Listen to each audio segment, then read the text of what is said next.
주식 투자 심플하게 충분하게 스텝스. 투자자의 입장에서 빠르고 정확한 시황을 전달드릴 최경진의 퀵 시황입니다.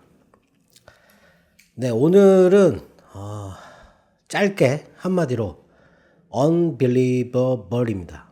unbelievable.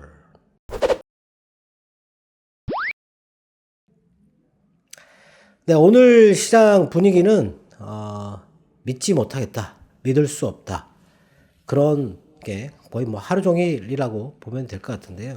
악재도 있었고, 그리고 어제 미국 시장 분위기도 올랐는데 하락장에서 베어마켓 랠리일 뿐이다, 뭐 지금 매수를 할 필요 없다, 이런 식으로 거의 대부분 다 그렇게 평이 나왔습니다.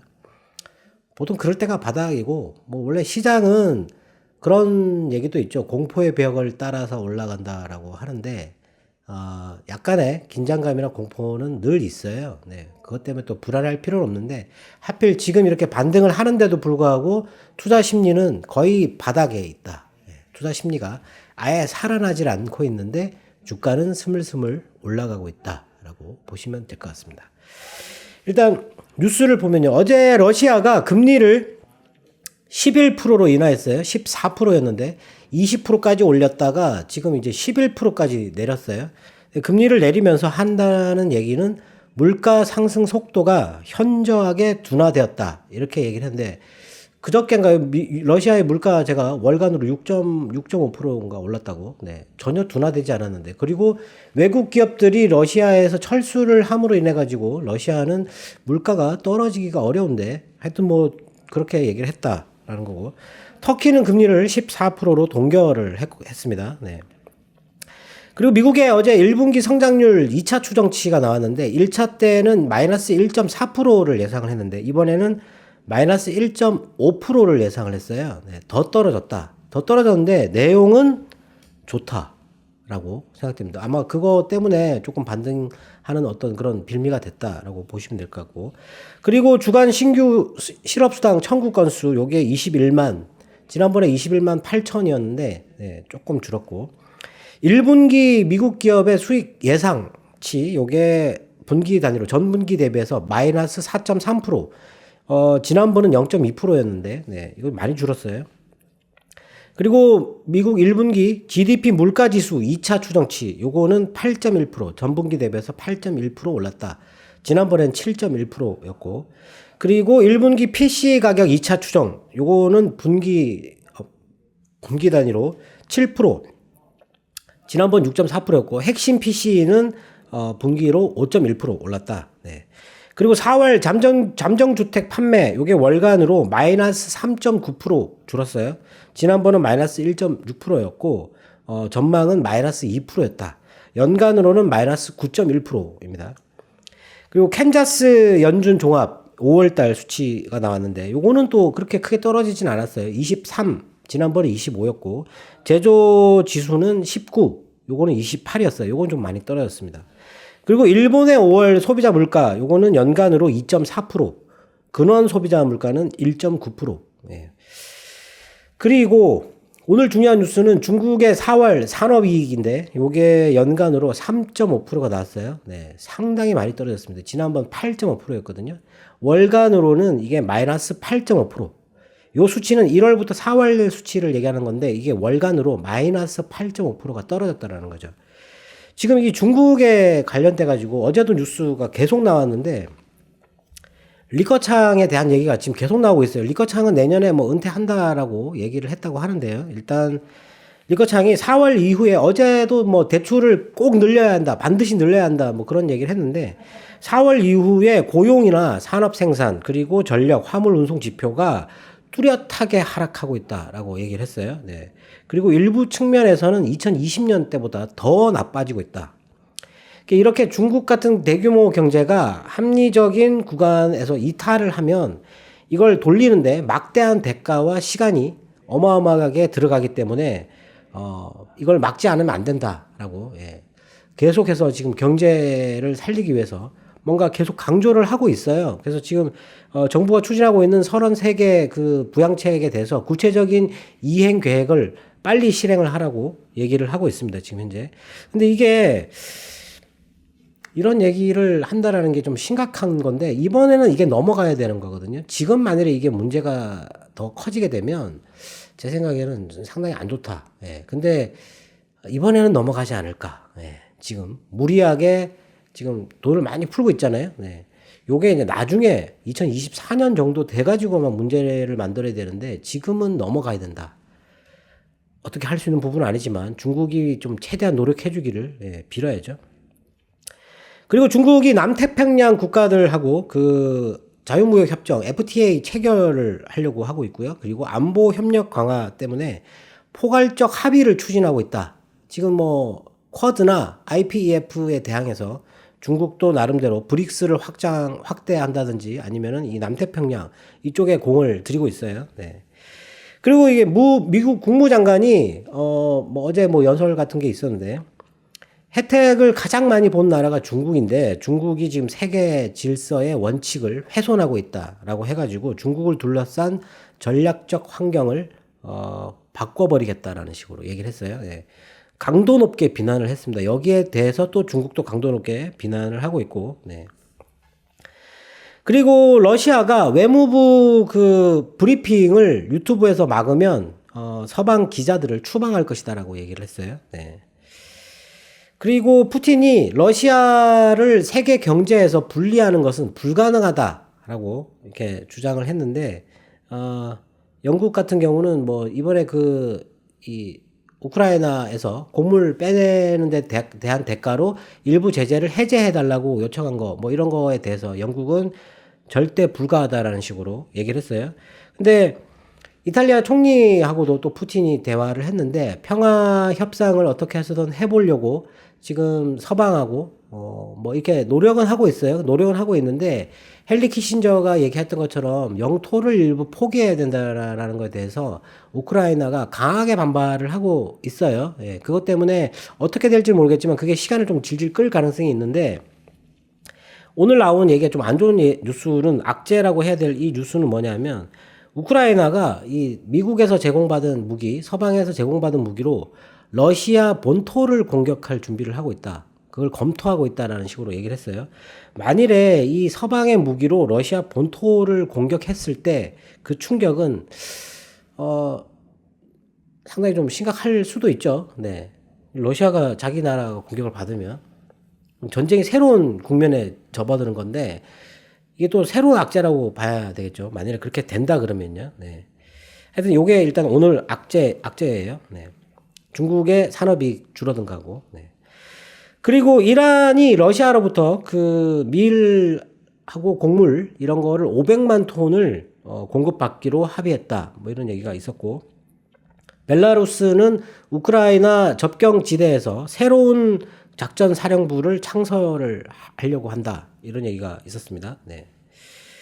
그리고 그 유럽 연합군 그 사령관이 우크라이나 곡물을 지금 이렇게 빼내는 데 대해서 미군이 개입해야 할 수도 있다라는 식으로 하여튼 그렇게 얘기는 했는데 뭐 지금 현재로서는 뭐 검토하지 않는다라는 그런 얘기를 했어요. 지금 현재 그거를 루마니아 쪽에서도 그 우크라이나 기퉁에 있는 그쪽 항구를 이용하는데 그쪽에서 통과되는 지금 곡물이 뭐 9만 톤 정도밖에 안 되고 독일 같은 경우는 지금 철도로 지금 곡물을 실어 나르고 있는 중인데 이미 실행 중인데 너무 지금 미약하다. 그러니까 배로 실어 날라야 되는데 현재 우크라이나 그 창고에 2,200만 톤의 곡물이 지금 썩어가고 있다. 예.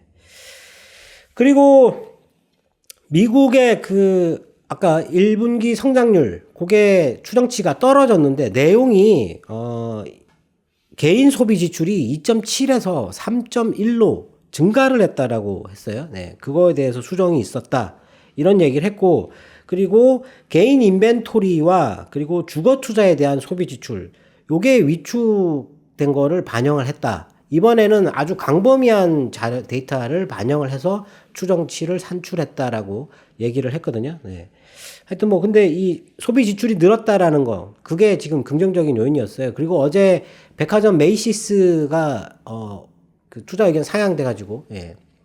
올랐고 많이 올랐고 그리고 할인 매장 업체 달러트리하고 달러 제네럴 요게 또 많이 올랐어요. 급등을 했거든요. 예. 하여튼 이런 쪽으로 그 뭐 월마트하고 타겟은 많이 빠졌는데 그 이후에 나오는 유통업체들 이런 업체들의 주가가 갑자기 급등을 하고 있어요. 네. 그리고 애플 아이폰 올해 생산량을 원래 이제 그 시장 분석가들은 2억 4천만 대 정도 하지 않겠냐 이렇게 좀 한 10% 정도 늘려가지고 하지 않겠느냐라고 생각했는데 중국이 봉쇄되면서 2억 2천만 대 작년 정도 수준으로 유지를 할 것 같다 이렇게 얘기를 했어요. 지금 봉쇄로 타격이 있는데도 불구하고 이걸 막 한다면 제가 볼 때는 뭐 지금 시장에 나와 있는 그런 악재들을 뒤집는 그런 영향을 줄 수 있겠죠. 네. 그리고 영국에서 횡재세라고 하는 그런 초과 이익에 난 세금을 부과하겠다. 이런 거를 오늘 보수당에서 얘기를 했어요. 원래 노동당이 주장을 했었는데 보수당 쪽에서는 거부했다가 이번에 전기요금, 가스요금 이거 급등하는 것 때문에 지금 그 국민들한테 400파운드씩 모든 국민들한테 400파운드씩 지원을 하고 그 저소득층 800만 가구 정도 그 정도에는 650파운드를 추가로 더 보조 지원해주는 그런 거를 지금 하려고 하고 있는데 세수가 부족한 거죠. 네. 한 24조 정도가 부족한데 그 중에서 한 8조 정도를 이 횡재세로 충당하려고 한다. 이게 이제 횡재세에 해당되는 기업이 석유화학 그런 기업들이에요. 석유하고 가스 기업 이런 것들인데 상당히 반발이 큽니다. 이게 25% 세금을 내는 거예요. 예. 갑자기 지금 현재 전쟁 때문에 그런 기업들이 이번에 영업이익이 폭증했잖아요. 네. 거기서 25%를 내라는 거죠. 지금 이게 보수당 일부에서는 이거 뭐 엄청나게 나쁜 짓이다라고 비난을 했고, 그러니까 이게 뭐 일단 정상화가 되면 단계적으로 폐지하겠다라고 그렇게 얘기를 하고 재투자를 하면 기업들이 만일에 이 이익 난 거를 재투자를 하면 이 세금을 90% 경감시켜 주겠다 뭐 이런 식으로 얘기를 했어요. 그래서 그 얼마 전에 쉘이라는 회사는 10년간 250억 파운드를 투자하겠다고 했고 브리티시 페트롤리엄은 2030년까지 180억 파운드를 투자를 하려고 했어요. 근데 오늘 그 브리티시 페트롤리엄은 이 투자 계획을 재검토하겠다 이런 식으로 얘기를 했어요. 네.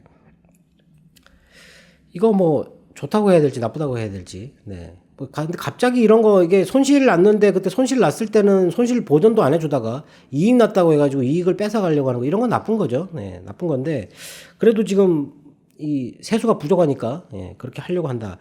그리고 헝가리가 이게 비상사태를 선포를 한 뒤에 지금 횡재세를 부과하겠다고 발표를 했어요. 네, 이런 거 자기 마음대로 하려고 하는 거. 독재자들은 원래 이렇게 이런 거 자기 마음대로 하려고 하는 거죠. 네. 하여튼 뭐 그런 얘기가 있었고 무디스가 올해 우리나라 성장률을 2.7에서 2.5로 하향했다. 뭐 이런 것도 있었고 S&P가 한국전력에 대해서 원래 신용등급이 BBB-인데 BB 플러스로 하향을 했어요. 네. 뭐 이런 뉴스들이 있는데 오늘 시장 같은 경우는 미국이 이렇게 올랐는데도 사실 미국이 반등하는 거에 대해서 뭐 전체적인 평가가 믿을 수 없다라는 얘기였고 어제도 그렇고 오늘도 그렇고 갑자기 하락하는 어제 뭐 QSI도 급락했는데 오늘은 후성 이런 주식들이 잘 올라가다가 한 7% 이렇게 올라가다가 갑자기 빠졌어요. 네. 급락했잖아요 오늘. 그런 일이 자꾸 생긴다. 시장을 불안하게 보는 오늘 뭐 중국이 잘 올라가고 있다가 이렇게 밀리니까 오히려 뭐 그런 영향도 있고 근데 달러가 많이 빠졌어요. 오늘 저점은 101.45 정도 그렇게 내려왔었고 우리나라 환율도 1253원 정도로 내려왔죠. 그렇게 달러가 떨어지는 것 때문에 지금 엔화가 떨어진다라고 봐야 되기 때문에 엔화가 떨어진 강세를 띌 때 나타나는 유동성 경색 같은 그런 움직임이 없다라는 겁니다. 지금 현재는. 그래서 위안화가 좀 올라가고 엔화가 떨어지는데 달러가 크게 떨어지니까 그런 거는 이제 아니다라고 판단을 해야 되지 않을까. 그런 쪽에서는 좀 긍정적인 부분인데 시장이 전혀 믿지 않고 있다라는 거죠. 예. 많은 전문가들, 유명한 사람들이 나와가지고 전부 다 주가가 더 빠진다고 현금 보유하라고 얘기를 하니까 주식을 못 사는데 주식이 올라가고 있다는 겁니다. 지금 스물스물하게. 예. 전체적인 분위기는 믿지 못하겠다인데 하여튼 오늘 시장 같은 경우는 안타깝게도 우리나라 시장의 장중에 선물을 외국인이 6천 계약 정도 이렇게 쭉 매수를 하다가 마감할 때 또 한 4천 계약으로 줄였어요. 예. 그때 한번 그 질문하신 지 얼마 좀 됐는데 선물에 미결제 약정 이거 물어보신 분 계셨는데 미결제 약정은 저는 보지 않습니다. 예. 그런 거는 보지 않고 저는 오로지 시장에서 매매하는 흐름에 따라 가지고 시장의 분위기, 시장의 동향 이런 걸 파악하려고 하거든요. 외국인이 지금 오늘 계산해 보니까 지난번에 제가 한 4만 5천 계약 정도 매도를 하고 있다고 얘기를 했는데 거의 뭐 최대치가 넘었다고. 근데 그 이후에 지금 최근에 만 계약 이상 이틀 정도 매수를 했다가 갑자기 또 매도가 많이 나왔잖아요. 현재까지 그 이후에 한 13,000계약 정도 매수를 하다가 오늘 또 줄어버렸어요. 그래가지고 한 10,000계약 정도 그 정도 매수가 나오고 있는데 제가 볼 때는 아직은 뭐 바닥에서 확실하게 올라간다 이런 거를 얘기하기엔 좀 어렵지 않겠느냐. 오늘 외국인의 매수 업종을 보면 전기전자, 뭐 화학, 뭐 최근에 좀 샀던 제약 이런 거 안 샀어요. 오늘 산 업종이 너무 제한적인데 이런 걸 보면은 이제 아직 믿지 못하겠다라고 생각하는 거죠. 운수 장비 이게 조선을 많이 산 것 같아요. 조선하고 그리고 자동차 운수 장비죠. 그리고 운수 창고 최근에 올라간 주식 뭐 현대글로비스 이런 것들, HMM 이런 것들을 얘기하는 거고 그리고 금융주예요. 금융, 은행, 보험 뭐 이런 거 사고 그리고 통신, KT가 지금 계속 올라가고 있는데 그런 쪽으로만 샀다. 그 외에는 오늘 아무것도 안 샀다. 오늘 2천억 정도를 매수했는데 코스닥 업종의 매도가 많았는데 오늘 뭐 저기 2차 전지 쪽 이런 쪽도 좀 많이 빠졌고 그동안 올랐던 그 반도체 쪽도 오늘 좀 빠졌고 해서 뭐 코스닥 같은 경우는 또 좀 안 좋았는데 조금만 오르면 매도를 한다라는 거죠. 근데 어제부터 시작된 특정 세력에 갑작스럽게 나온 특정 종목들에 대한 일괄적인 매도. 예. 그게 상당히 안 좋은 거거든요.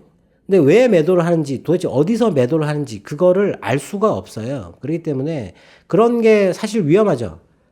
어디서 터질지 알 수 없는 겁니다. 오늘 후성 터졌고 네온테크도 오늘 잘 올라가다가 갑자기 급락을 했잖아요. 네. 근데 또 QSI 같은 경우는 회사에서 주가 급락에 대해서 아무런 그 회사와는 상관없다. 이렇게 안내문을 올렸어요. 올렸는데도 불구하고 반등은 또 거의 못했는데 어제 미래에서 44만 주를 매도하고 오늘도 또 20만 주를 매도를 했어요. 도대체 왜 저런 물량이 나올까? 저렇게 산 세력을 제가 본 적이 없는데 그래서 혹시 전환사채를 갖고 있는 채권자들이 주식으로 전환해서 매도를 하는 건가? 그것도 살펴봤는데 이미 1월 달까지 전환사채 물량이 한 95만 주 정도가 전환이 됐고 그때 한번 급등락이 있으면서 물량이 나왔어요. 지금 나올 게 없으니까 이거는 대주주 물량밖에 없다라고 생각했는데 QSI에서는 대주주 매도가 아니다라고 얘기를 했습니다. 네. 하여튼 이 주식뿐만 아니고 오늘 같은 경우도 갑자기 빠지는 이유 없다라는 거. 후성이 왜 빠지느냐. 지금 실적이 2배나 뛰었고 한데 왜 빠지느냐. 근데 아무도 대답을 못 한다라는 거죠. 그냥 수급상의 문제인데 특정 세력들 지금 이 투자 심리가 바닥에서 올라오고 있는데 이런 일이 생긴다라는 거죠. 근데 보면 다른 때도 뭐 그런 적이 몇 번 있어요. 이렇게 시장이 회복하려고 하는데 그걸 완전히 망쳐버리는 그런 세력들이 있거든요. 드러나지를 않습니다, 사실. 근데 그런 거는 사실 누가 어떻게 언제 어떤 종목을 매도를 할지 알 수가 없기 때문에 피할 수가 없다. 다만 그런 매도가 만약에 포착이 된다 그러면 내가 보고 있는 사이에 포착이 된다고 하면 일단은 피하는 게 좋다라는 거죠. 네. 물량이 터지면서 빠지면 이걸 회복하는데 시간이 좀 걸리거든요. 네. 그렇고 오늘 같은 경우도 오늘 뭐 외국인의 그 올라간 매수한 종목은 업종은 그 정도밖에 안 되고 오늘 제가 한 400개 종목을 돌려보면서 도대체 올라가는 게 많은데 왜 우리 주식들만 빠지느냐라고 그런 문의를 하신 분이 계셔가지고 제가 오늘 제가 가지고 보고 있는 한 400개 종목을 다 또 훑어봤어요. 훑어봤는데 올해 초부터 오른 주식은 사실 거의 없어요. 올해 1월달 대비해서 오른 주식은 거의 없고 물론 몇 개가 있죠. 뭐 그 PCB 업체들, DDR5 업체들, 2차 전지 그리고 화학 뭐 그런 것들 몇 개가 있어요. 몇 개가 있죠. 몇 개가 철강, 광관 만드는 회사들.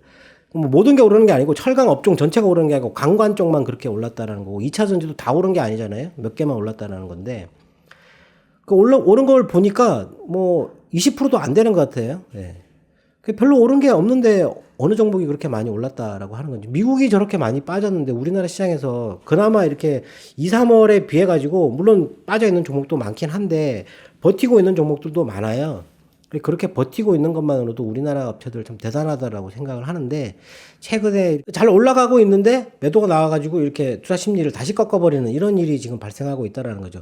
오늘 매수를 해볼 만하다고 지금 접근하려고 하는 쪽은 저는 지금 현재 어제도 그렇고 그제도 그렇고 갑자기 시장을 계속 보다가 생각난 게 이제 메타버스하고 공장 자동화 쪽입니다. 지금 계속은 그쪽을 계속 보고 있어요. 그렇기 때문에 그쪽으로 지금 메타버스 관련된 주식들이 너무 많이 빠졌다가 올라오고 있는데 뭐 컴투스 홀딩스나 오늘 SK 스퀘어가 위믹스하고 협업하겠다라고 얘기를 해가지고 뭐 위메이드나 위메이드 맥스, NC소프트 그 회장은 NC소프트의 미래는 메타버스다라고 얘기를 했어요. 네. 뭐 그런 거 크래프톤, 뭐 하이브, DOU 뭐 이런 거 많지 않습니까? 뭐 맥스트나 자이언트 스텝 이런 그 메타버스와 관련된 업체들 그런 업체들과 그리고 공장 자동화 최근에 올라가고 있는 지금 흐름이 우상향하고 있어요. 그래서 우상향하고 있는 종목과 바닥에서 턴하려고 하는 종목 그걸 나눠서 보는 게 좋지 않을까 싶습니다. 오늘 시황은 여기서 마치도록 하겠습니다. 감사합니다.